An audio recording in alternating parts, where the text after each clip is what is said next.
Walter, you're the Connecticut State Historian. Only the third, correct? Actually, I'm the fifth. Oh, you're the fifth. What happened to the other two? Well, the first one was, as near as I can tell, the first one was Edward Larrabee, who was appointed to, in the years leading up to Connecticut's tercentenary in the 1930s. And then since then there have been three others, and then me. I most recently became state historian in 2004. Now, you're also an associate professor of history at UConn, and the two kind of come together. UConn appoints the historian for the state? Oh, that's good. You've done good homework. Indeed, the state historian is a university position. The state historian has been for decades now a member of the faculty at the University of Connecticut. He or she is appointed by the Board of Trustees, and half of my job is to do exactly the same thing as the other professors in the history department do.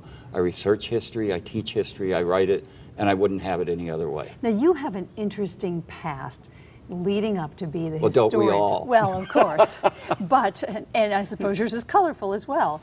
But leading up to this, you were born in Vienna, but your dad was from Connecticut. So you're born in Vienna.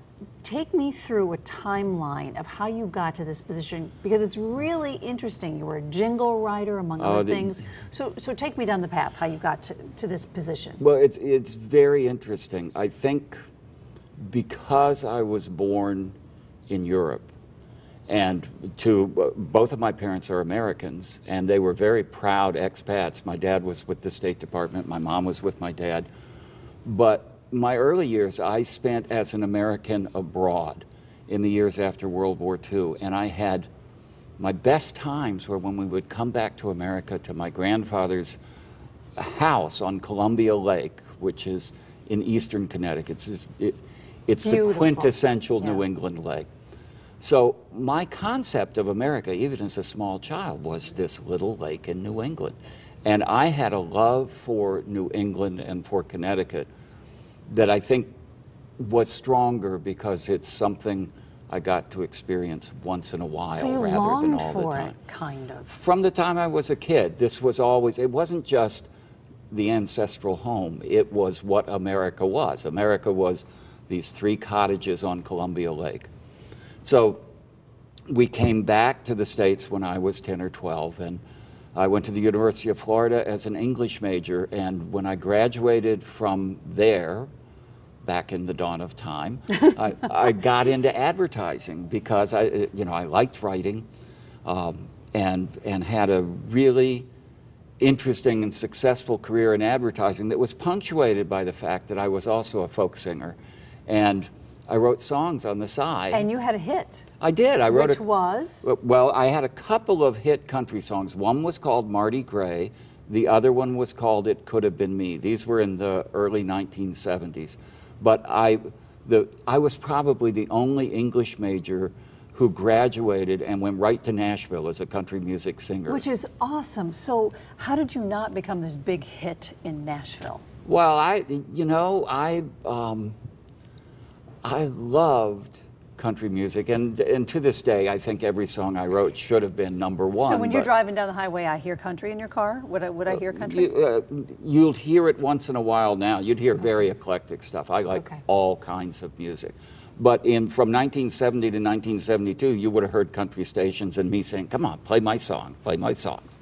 So I was in Nashville. I was writing country music. Hadn't gotten into advertising yet. This was right after I graduated from school. And I got this interest. I heard these jingles on the air, and I thought, these are kind of fun, this advertising music. I bet I could do that. So I started actually doing, while I was writing songs, doing advertising music for local companies in the Tennessee area, and found this was something I really liked. Yeah. A favorite jingle that you did? Oh, I did. Something for South Dakota, correct? You did. Oh, I did something for South Dakota. I think my all-time favorite jingle was for the state of Kentucky. It's a song for Kentucky tourism. This is a song that blends music and history in some interesting ways, and it's a song that I've always really liked. So think of this as a commercial. Love it. But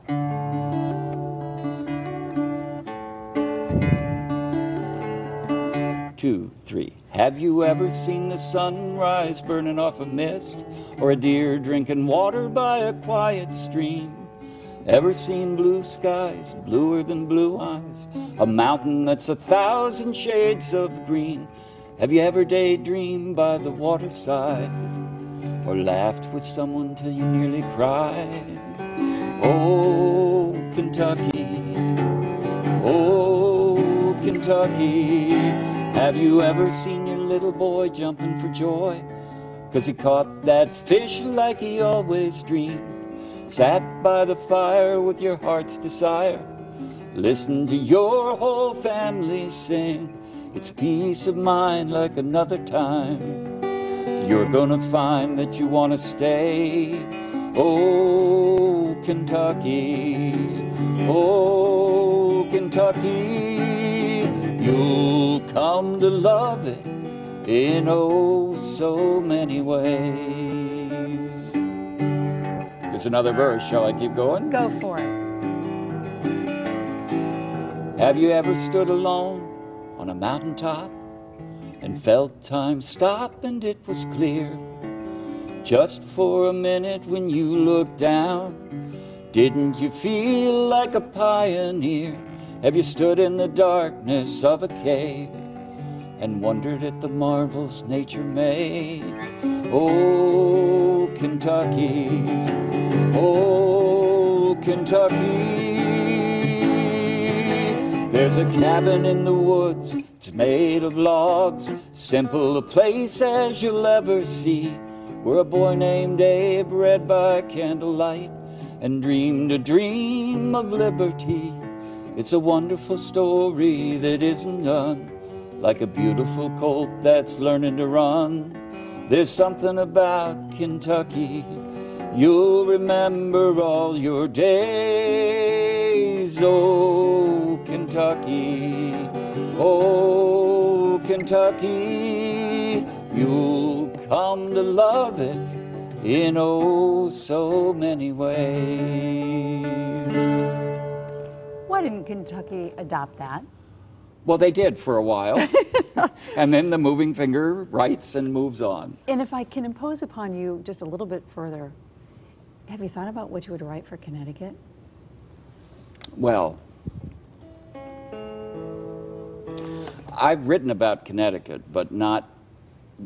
Has anybody heard I've it? written about it for very personal... It's my state, and it's actually... It's funny, but I feel so close to Connecticut that it's hard to back off and write about it like it's a... Because it's not advertising, it's more a personal thing. So how does it go? Well, I told you about the lake in Columbia, right? And coming as a boy, and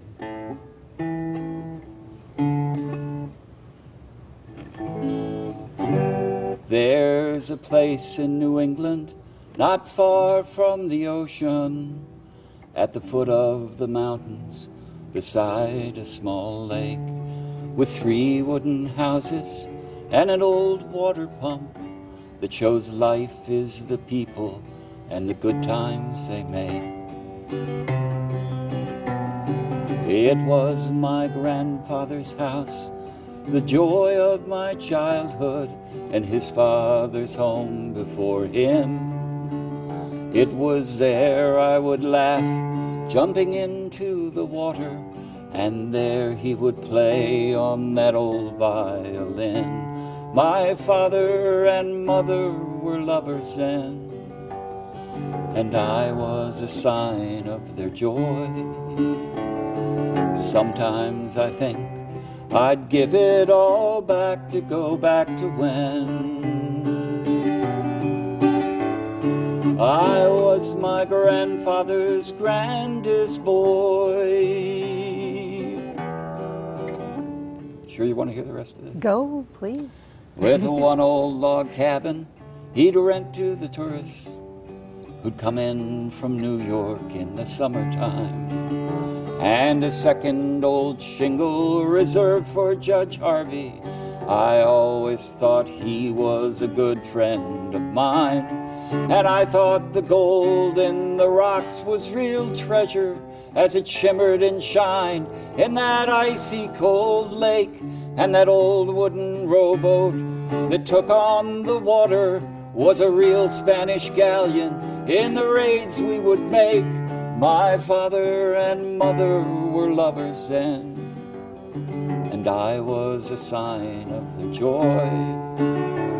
And sometimes I think I'd give it all back to go back to when I was my grandfather's grandest boy. My grandfather woke up at 6 every morning.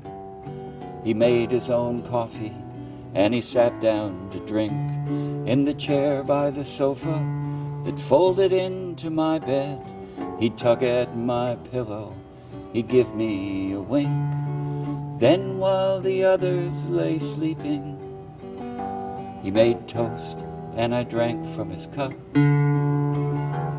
And even at 60, I still smell the coffee and remember the joy of that old waking up. My father and mother were lovers then, and I was a sign of their joy. And sometimes I know I'd give it all back to go back to when I was my grandfather's grandest boy. My grandfather died at the end of the 60s, an old man at 90, but still on his own. His sons and his daughters could not get together. They decided to sell off his home. Now the cottages are old and run down, and my grandfather sleeps on the hill in the town.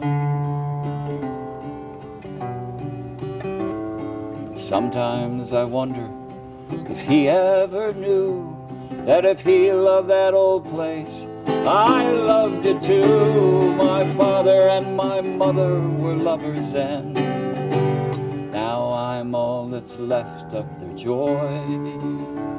But sometimes I know I'd give it all back to go back to when I was my grandfather's grandest boy. So you're writing songs, you're doing jingles. What happens to get you finally to Connecticut? Well, I had a wonderful career in advertising and in advertising music production. And for 20 years, it was the best job on earth. I loved it. Won some Clios. Won 8 Clios. The Academy Award of Advertising. They're in, in about a 10-year period, this company that I put together of really gifted musical people had 64 Clio finalists. I mean, we were hot. But after a while, I began to feel not like that excited kid who's trying to prove he can do something, but like a professional, someone who knows how to do their job really well, but doesn't find it as inspiring maybe as he once did. And I've had this motto since I was a kid that life is too short to be bored if you can help it. Yeah.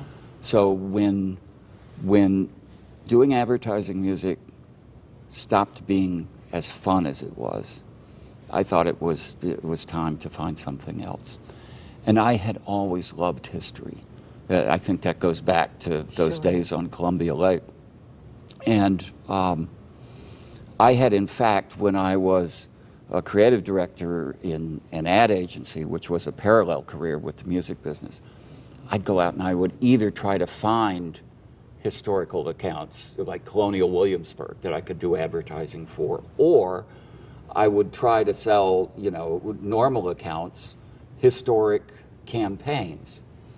For instance, there was Fort Howard Paper Company, a big paper company in Wisconsin, came out, this is maybe in the mid-70s, early 80s, with one of the first recycled paper products ahead of its time in the country. Well, it was certainly leading edge. It was called Generation, and they were going to test market. Everybody test markets in Peoria, and they asked. Or Wilkes-Barre, Scranton. There you understand. go, exactly. Yeah. And they asked us to develop a campaign for it. So I said, well, of course, what you want to do is a campaign about historic trees and how this recycled So this was a paper passion, products. this history It thing. absolutely was. And as I hit my 40s, I was in Cleveland. I went to Cleveland State University and got a master's degree in history. And while I'm studying it, I'm thinking, you know, I love this. I love this. And I read the work of a professor. Her name is Karen Kupperman. She was at the University of Connecticut. And I just thought this was the most interesting history. I liked colonial America. Mm-hmm. And I thought her work was the most fascinating stuff in the world. So I sat down with my wife and we figured out that advertising had been good enough for us that we could actually do this. And I wrote a letter to Professor Kupperman saying, you know, for my midlife crisis, I want to become a historian. Interesting. And that brought me to the University of Connecticut and to this really wonderful period in my life when I got to learn from someone who has gone on to become one of the really leading historians of colonial America and Atlantic world history. And it was this fascinating, wonderful time. So you are the Connecticut State Historian. What's so great about Connecticut? Everything. And of course, I want you to, exactly, that's what I wanted you to say. Give me examples. What is so great about our state? We are the third smallest state in the Union. And that means that all the history that this state has is within driving distance for every person who lives in the state.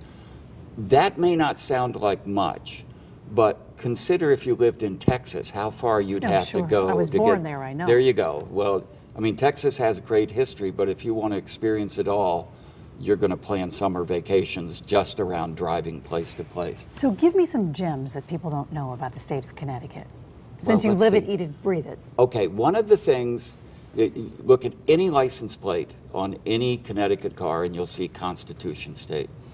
And in my informal surveys when I go out, most people think that that has something to do with Connecticut's role in the passage of the United States Constitution. Connecticut, of course, Roger Sherman and Oliver Ellsworth, when the Constitutional Convention in Philadelphia was deadlocked over representation, the big populous states wanted representation based on population. The little tiny states like Delaware wanted, you know, the same number of votes for each state. When the convention was deadlocked, and literally the Constitutional Convention was about to fold, these delegates from Connecticut stepped up and said, let's try this. We'll have a Senate where everyone gets 2 votes, and we'll have a House where representation is based on population.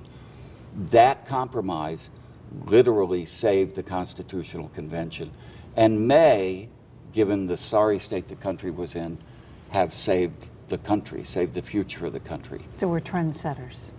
So, well, we were trendsetters then, and of course when you see Constitution State on your license plate, you can gladly say, well, yeah, that's because of the Connecticut Compromise.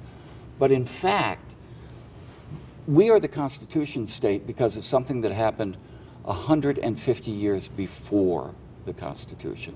We're the Constitution State because in 1639, these early Puritan settlers who had come to Connecticut decided that they didn't need a document from the king to establish a government. They didn't need to say anything about the king.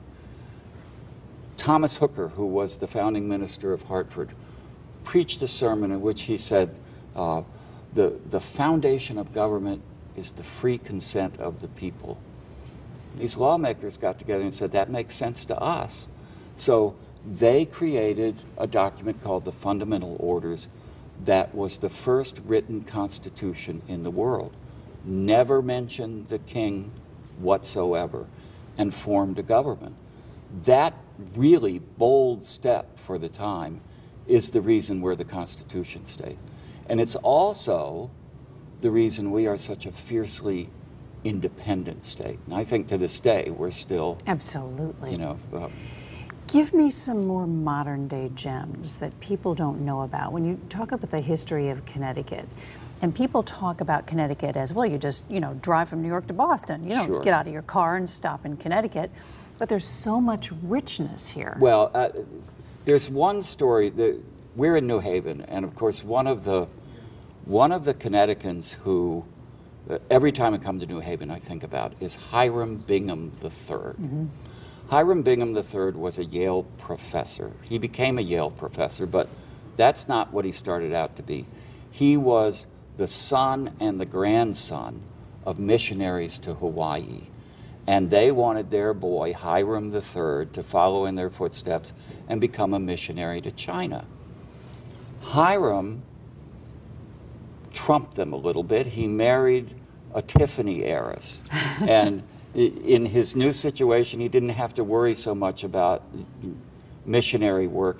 He decided he was going to become an anthropologist, an archaeologist. So he went to Yale, he got a doctorate, he became a professor and explorer. And in 1911, he went to Peru and found, he didn't exactly discover, but he found and publicized the lost city, Machu Picchu, and, you know, which today is still one of the great wonders of the world. Of course, the people in Peru had known about it all the time, course, but yes. Hiram got there with a camera and took 200 pictures. And, well, Hiram discovered this place and brought back thousands of artifacts from Peru. And within a year, the Peruvians were saying, foul play, we want the artifacts back. That was in 1911. The last artifacts went back this year. Yes, they did. Finally, that century-long contest over possession has been laid to rest. For Hiram Bingham III, he was tired of it by 1915. So he left the professorship and he went and learned how to fly an airplane. World War I comes along. Hiram Bingham is a lieutenant colonel in the Army. He runs the largest aviation training base in France during World War I. He comes back to Connecticut. Here's the part that most people don't know about Hiram Bingham. He got active in politics. He became lieutenant governor, and then I believe it's in 1924 or 25, he was urged to run for governor, and he won. So this professor becomes the governor of Connecticut. Well, he's elected, and a senator from Connecticut named Frank Brandigi, who is in Washington, commits suicide, and there's a special election. People urge Hiram Bingham to stand for the office of Senate, so he does. He gets elected. So Hiram Bingham III went to his inauguration as governor in January 1925, was sworn in. The next day, he resigned the office and went to Washington and became a Connecticut senator. Why this is important in the bigger picture is that he was called the aviation senator. He landed a blimp on the Capitol. He flew in a helicopter to go play Kept golf. falling up, so to speak. His lieutenant governor also was a pilot, Governor Trumbull, and he became known as the aviation governor. So you have these two very important politicians who are passionate about aviation. At the time, Connecticut is forming the companies that became United Technologies, Sikorsky. Mm-hmm. We literally became a center of aviation and technology in the 20s, and we still are, because they created an environment that was conducive to aviation.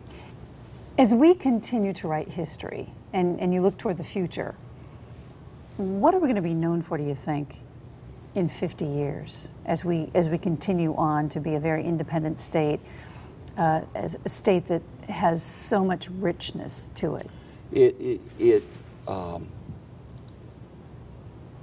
In a way, I think we're at a crossroads.